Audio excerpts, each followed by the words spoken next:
네, 슬기로운 라디오 생활 목요일 2부는 알아두면 돈이 되는 노동법 알돈노 시간입니다. 택배기사 과로사 방지 대책의 후속 조치로 불공정 사례에 대한 제보 기간이 운영됐는데요. 어떤 사례들이 있는지 살펴보고 사업자에게 노동 환경 개선을 위한 근로감독 종합계획이 발표됐습니다. 관련된 내용도 함께 알아보도록 하겠습니다.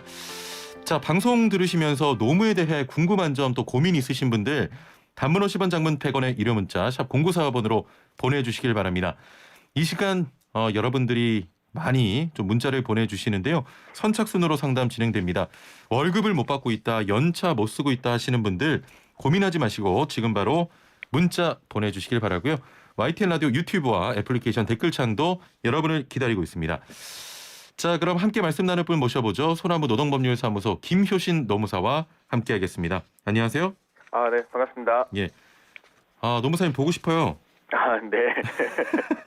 네, 저도 보고 싶습니다. 예, 좀 빨리 코로나19가 좀 진정이 돼서 네. 예전처럼 스튜디오에서 이렇게 주거니 받거니 할 때가 굉장히 그리워집니다. 예, 사실 전화로 하는 게 좀 더 긴장되고 좀 그러네요. 전화가 긴장됩니까? 예, 그래 저는 좀 이상해요. 그 익숙한 환경에서 이제 또 다시 새로운 환경에서 하려니까. 그래요? 예, 그렇습니다. 약간 조금 TV판가 봐요. 이렇게 화면 잡히는 쪽을 선호하시는 것 같습니다. 네. 자, 설 연휴를 앞두고 택배 물량이 급격히 늘면서 관련 업계 종사자들 애쓰고 계신데요. 네. 지난해 택배기사 과로 방지 대책 후속 조치로 불공정 사례에 대한 제보 기간이 운영이 됐습니다. 네. 자, 어떤 신고 내용들이 들어왔습니까? 네, 약 한 달 동안 했는데요. 총 75건의 신고가 접수되었습니다. 그래서 예. 주요 불공정 유형들, 신고 유형들을 보면요. 역시나 택배기사에게 수수료 명세서를 아예 공개하지 않는다거나 수수료를 2개월 뒤에 지연 지급한다거나 예. 심지어 시설 개선비나 분류 비용을 택배 기사에게 전가한다거나 택배 분실 훼손이나 고객 불만 등에 대한 그 기사한테 일방적인 전가하는 거, 그다음에 예. 영업종 요구에 대한 불응할 때 일방적 계약 해지 등이 있었다고 합니다.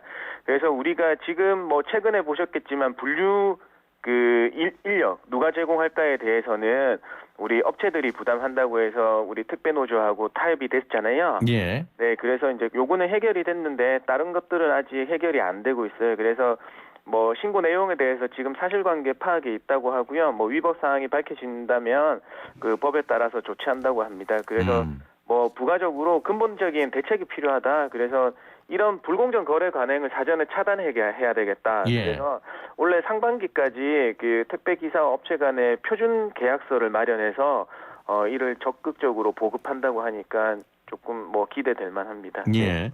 자, 꽤 오랫동안 그 알돈노 함께 진행하고 있는데 사례를 이렇게 들어보면 네.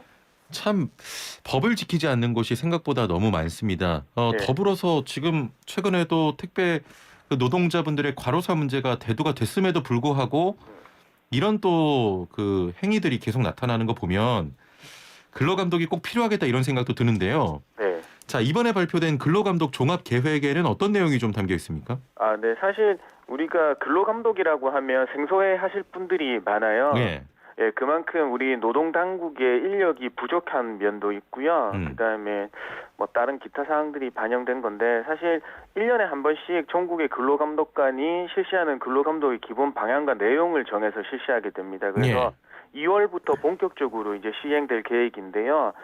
그런데 올해는 이제 코로나19가 장기화되면서 노동시장이 어렵잖아요. 그래서 예전에는 이제 적발 위주 그다음에 그 감독이었다면 지금은 사전 예방하고 지도를 확대하고 취약계층 노동자에게는 보호를 강화하는 거에 중점을 맞춰서 감독하는 방향으로 계획을 세워서 추진하고 한다고 합니다. 예. 네. 근로감독은 어떤 유형들이 있습니까? 네, 총 크게 5가지가 있다고 봅니다. 지금 알려드리는 매년 초에 수립하는 정기감독, 그다음에 수시로 그러니까 노동 환경이 취약한 업종이나 취약 노동자들에 대한 실시하는 수시 감독이 있고요. 그 택배산업의 감독처럼 중대한 법 위반이나 사회적 무리를 일으킨 사업에 대한 특별 감독이 있습니다. 예. 예, 그다음에 코로나19나 뭐 어려운 소규모 사업장을 위해서 맞춤형 예방 지도하는 노무 관리 지도랑 그다음에 노무사들한테 이런 자율 개선을 수행하는 자율 개선 사업이 총 5가지가 나누게 돼 있습니다. 근로 감독에는 5가지 형태가 있습니다. 네, 네. 그 수시 감독에 대해서 좀 궁금한데 네. 노동 환경이 취약한 업종을 대상으로 진행한다고 하셨잖아요. 네, 네. 수시 감독의 대상은 어떻게 좀 선정이 됩니까? 사실 원래는 지금 정확하게 정해진 건 없는데요. 예. 뭐 노동 환경이 취약해진 코로나19로 노동 환경이 취약해진 분야를 들여다보겠다라고 말하면서 예를 들어놨습니다. 그 예를 이제 작년 12월에 발표된 필수 노동자 보호 조치가 발표됐지 않겠습니까? 예. 그래서 여기에 대한 필수 노동자들의 노동 환경 개선에 필요성이 제기된 콜센터나 그다음에 연예기획사, 그다음에 방송 제작 현장들이 우선 검토해서 그 수시 감독을 실시하겠다고 얘기하고 그다음에 지방 노동 관서 개별로 지역의 현실에 반영해서 취약 업종을 발굴해서 감독을 실시하겠다. 이렇게 발표가 된 상태입니다. 예. 자, 그 사실 코로나19로 어려움이 많은 소규모 사업장에 근로감독이 나온다고 하면 이게 어떻게 보면 반길 일만은 아니지 않습니까? 네, 맞습니다. 여기에 대한 대책도 있나요? 네, 사실 뭐 기존에 저희 뭐 영세사업장 같은 경우에는 예. 영업을 하기 바쁘시니까 관심을 덜 가지시거나 아니면 그런 경우들이 많아요. 그래서 기존에 이제 뭐 정기감독이나 수시 특별감독은 법 위반 사례를 적발해야 되니까 괜찮겠습니다만은 예. 아까 말씀드린 그 소규모 사업장을 대상으로 실시하는 우리 근로감독관이 직접 실시하는 노무관리 지도가는 그 뭐 방문 들여서 적발 위주가 아니고 순수하게 노무관리 실태를 점검하고 법이 어떤 거에 부족한 점이 있으면 거기에 알려드리고 예. 개선하라고 안내해드리거든요. 네, 그래서 그 노무관리 지도가 나온다고 해서 너무 꺼리시지 마시고 그냥 조금 이번에 한번 우리 사업장에 어떻게 관리가 부족한 점이 있나 이런 거를 점검받을 기회니까 조금 너무 반감을 안 가지셨으면 좋겠어요. 네. 알겠습니다. 네. 자, 상담이 좀 들어왔는데요. 네. 둘둘둘번님. 저는 1일 12시간 주 6일 근무 중입니다. 실수령액은 250만 원인데요. 최저급여액 위반은 아닌지요? 2주 전에 또 문의했던 내용입니다. 아, 네. 이분 같은 경우는 사실 저번에 말씀을 드려야 되는데 예. 그 중요한 걸 빠뜨리셨어요. 질문에서. 그 사업 지금 일하시고 계신 사업장이 총 근로자 수가 4인 이하 사업장인지 아니면 5인 이상 사업장인지에 따라서 달려 있어요. 예. 왜냐하면 5인 이상이 되면 주 6일 근무할 때 연장 근무에 대한 가산 수당이 산정이 돼야 되거든요. 네, 그다음에 요 부분이 있고요. 그다음에 두 번째로는 1일 12시간을 근무하신다고 했는데 이게 체류 그러니까 출근해서 퇴근까지의 체류 시간을 말씀을 하시는 건지 아니면 우리가 휴게 시간 점심 시간도 1시간 있을 거고요. 아니면 저녁 시간도 뭐 30분이 있다거나 이런 휴게 시간이 있을 텐데 그게 아닌 실근로 시간을 말씀을 하시는 건지가 필요해요. 일단은 그 별도의 휴게 시간은 없고 점심 저녁 30분 정도 식사 시간이다라고 하셨는데 그러면 1시간이잖아요. 예. 네, 그렇게 되면 결국에는 이 부분은 또 실수령액 기준이라고 했으니까 실수령액으로 250만 원을 받으신다고 했잖아요. 예. 그러면 실수령액 기준으로 최저임금을 판단하는 게 아니라 우리 법에서는 무조건 세전급여로 판단하게 되어 있습니다. 예. 그러면은 여기 실수령액에서 세전급여는 약 한 20%를 업해서 생각을 해 주셔야 되는 거거든요. 네, 그렇다면 1일 11시간이고 주 6일 일하신다고 하더라도 실수령액 기준으로 받으시는 거니까 세전으로 환산하면 4인일 경우에는 절대 그 최저임금 위반이 일어날 일은 없고요. 네, 5인 이상일 경우에는 거의 맞거나 아니면 그럴 것 같아요. 네, 그렇습니다. 예. 5인 이상이면은 어떻게 된다고요? 5인 이상이면 요게 그 세전급여에 따라서 세전급여가 얼마로 업의 경우에 따라서 최저임금 위반 여부가 판단되겠는데요. 그 정상적으로 250만 원에 그 지금 뭐 그대로 기존대로 계산을 한다고 하면 최저임금 급여 위반될 리는 없을 것 같아요. 지금 5인 이상이라고 하셨는데 최저임금 급여 위반은 아닌 것으로 좀 보인다는 말씀이죠. 네. 예, 알겠습니다. 2047번님, 모든 직장인은 맡은 바 업무에 성실히 의무를 이행해야 하는데 바로 위 상사가 자기 일을 떠넘기고 가령 자기가 해야 될 일은 놓치거나 회피, 뒤치다거리나 시키는 책임 전가를 시키는 일이 많이 보입니다. 징계할 수 있는 충분한 사유가 되는지요라고 하셨거든요. 책임전가 사실 회사에서는 이제 업무 분장이 가장 중요한데요. 예. 이분이 말씀하시는 그 상사가 자기가 본연의 일까지 그러니까 본인의 직위에 부여된 업무까지 전가하신다는 일이 있다고 하면 그거 역시 일종의 지금 질문하신 분한테 다 떠넘긴다고 하는 거는 뭐 어떻게 보면 업무상 적정 범위를 넘어서 하는 거니까 직장 내 괴롭힘에 해당될 수가 있는 부분인 거잖아요. 예. 예, 그래서 요거는 뭐 징계보다는 우선은 그 사건에 대한 조사, 직장 내 괴롭힘에 자기가 그 정신적 고통이 너무 크다고 하시면 예. 그 부분을 생각해서 회사에다가 얘기를 해서 어떤 조사가 이루어져서 적절한 조치를 받으시는 게 좋겠어요. 예, 알겠습니다. 자, 노무 상담 계속 이어가겠습니다. 단문 50원, 장문 100원의 유료 문자 샵 0945번으로 보내주시거나 YTN 라디오 유튜브 보이는 라디오 그리고 애플리케이션 댓글창도 열려 있습니다. 자, 월급을 받지 못하고 있다, 뭐 연차 못 쓰고 있다, 괴롭힘 당하고 있다, 뭐든 좋습니다. 여러분 고민들 해결해 드리겠습니다. 8140번님, 저는 프리랜서 신분인데 계약서를 썼어요. 1년 계약인데 계약 기간이 다 차기 전에 일을 그만둬야 한다면 계약 위반이 되는 건가요? 사유는 건강상의 이유입니다라고 하셨네요.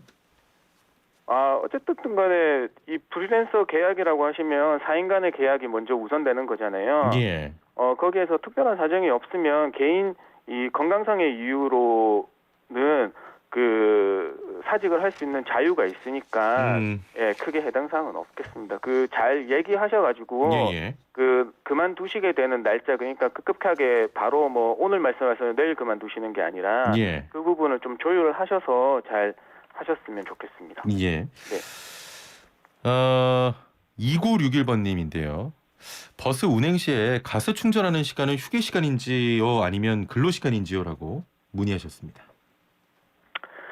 예, 사실 이 부분은 뭐 굉장히 근로시간에 대한 거는 사실관계를 파악한 다음에 말씀드려야 돼서 뭐 말씀드리기 어렵습니다만은 그 버스 충전 시간에 있어서 본인이 그 어떤 사용자의 지위 명명에 따라서 대기하는 시간이 아니라고 판단하시면 우리가 휴게 시간으로 봐야 되지 않을까 싶습니다. 예, 휴게 시간으로 좀 봐야 된다. 네, 왜냐하면 버스 충전소 같은 경우에는 우리가 일반적인 충전소처럼 그 막 뒤에 사람이 올 경우를 대비해서 뭐 대기하고 있어야 되거나 그런 거보다는 만약에 충전을 시켜놓고 뭐 화장실을 갔다 온거나 다른 일을 조금 더 볼 수 있다고 한다면은 네, 그 부분을 근로시간이라고 보기에는 조금 어렵지 않을까 하는 개인적인 생각이. 일단은 조금 이런 상황들도 파악을 해야 되는군요. 네, 왜냐하면 근로시간으로 판단하려면 결국에는 사용자의 지인 명령 아래에 있는 시간인가가 제일 중요하거든요. 네, 그렇기 때문에 충전하는 시간을 근로시간으로 볼 수 있으려면 이제 그런 게 파악이 돼야 되는 거니까요. 예, 알겠습니다. 네. 3529번님, 요즘 사정이 좋지 않아서 투잡을 하려고 하는데 먼저 다니고 있는 회사에 알려야 하나요? 눈치가 좀 보일 것 같아요라고 하셨네요. 네, 결국에는 우리가 뭐 직업 선택의 자유도 있고 있는데요. 회사를 다니신다고 하니까 그 회사의 취업 규칙에서 아마 승인 없이는 겸업을 제한하고 있을 거예요. 그래서 그런 그 취업 규칙 위반이나 사규 위반으로 나중에 그 얘기를 하시면 그 만약에 회사가 알게 되면 문제를 가할 거라고 생각이 되거든요. 그리고 회사가 어떻게 아는 경위가 어떻게 되는가 하면 거기 다른 사업장에서 취업하시더라도 4대 보험에 가입하게 되는데 물론 고용보험은 아닙니다만은 건강보험이나 국민연금이 이중 가입이 되니까 가입하게 되는데 국민연금에서는 친절하게 이 전 국민연금료에 조정이 일어나면 그 회사한테 그 알려주거든요. 이 부분에 대한 그 기준소득 월액이 변경됐으니까 이걸 반영해서 근로자 부담금을 떼라고 알려주기 때문에 회사가 알게 되는 계기가 생긴단 말이에요. 그래서 그 되도록이면 회사한테 먼저 사전에 얘기해서 그렇습니다. 업무하고 관련이 없는 일이니까 조금 승인을 받으시는 게 좋을 것 같아요. 예, 혹시 좀 걱정이 되신다면 미리 사전에 말씀을 좀 해보시는 게 좋겠습니다. 네네. 9413번님, 5인 이상 사업장입니다. 근로기준법을 안 지킵니다. 어떻게 해야 될까요? 라고 하셨네요. 결국에는 우리가 어떤 신고 제도를 통해서 권리를 구제받으시는 수밖에 없어요. 왜냐하면 예. 소규모 사업장 같은 경우에는 뭐 노동조합을 조직하기도 어려우실 테고요. 그 다음에 혼자서 먼저 그거에 대해서 회사에 불만을 제기한다고 하더라도 묵살되기가 뭐 뻔할 거거든요. 예. 그래서 여러 마음 맞는 사람을 모집하셔서 노동부에 신고한다거나 조금 적극적인 행동이 좀 필요한 게 사실입니다. 그 방식은 노동부에 좀 신고를 하면 되는 건가요? 그렇죠. 왜냐하면 기존에 뭐 노동조합을 조직해서 얘기를 한다고 하더라도 잘 안 되니까 결국에는 우리의 다른 관의 힘을 조금 빌릴 수밖에 없거든요. 예. 네. 알겠습니다. 자, 노무사님 오늘 말씀 여기까지 듣겠습니다. 감사합니다. 네네, 고맙습니다. 네, 지금까지 소나무 노동법률사무소 김효신 노무사와 함께했습니다. 자, 따라